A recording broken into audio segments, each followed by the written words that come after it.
Manmad railway स्थानकावर माथेफिरूचा 2 तास थरार.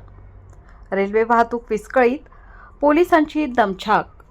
मनमाड रेल्वे स्थानकावर एका माथेफिरू व्यक्तीने तब्बल 2 तास प्रचंड थरार निर्माण केला.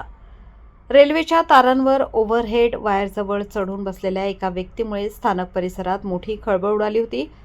या प्रकारामुळे रेल्वे प्रशासन आणि पोलिसांची चांगलीच धावपळ उडाली.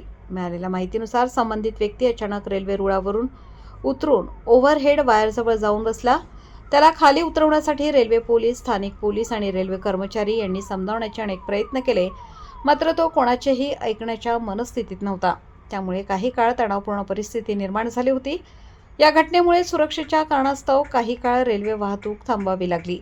परिणामी अनेक गाड्या उशिराने धावल्या, तर काही गाड्यांचे वेळापत्रकही विस्कळीत झाले. प्रवाशांना मोठा मनस्ताप सहन करावा लागला. सुमारे 2 तासांच्या प्रयत्नांनंतर पोलिसांनी आणि रेल्वे कर्मचाऱ्यांनी योग्य नियोजन करत अखेर त्या माथेफिरू व्यक्तीला सुरक्षितपणे खाली उतरवण्यात यश मिळवले. त्यानंतर त्याला ताब्यात घेऊन पुढील चौकशीसाठी नेण्यात आले. या घटनेनंतर रेल्वे स्थानकावर काही काळ तणावाचे वातावरण होते, मात्र परिस्थिती नियंत्रणात आल्यानंतर रेल्वे वाहतूक पुन्हा सुरळीत करण्यात आली. या प्रकारामुळे रेल्वे स्थानकावरील सुरक्षा व्यवस्थेचा प्रश्न पुन्हा एकदा ऐरणीवर आला असून अशा घटनांची पुनरावृत्ती टाळण्यासाठी कडक उपाययोजना करण्याची मागणी प्रवाशांकडून केली जात आहे. वृत्तसंकलन रफिक सय्यद.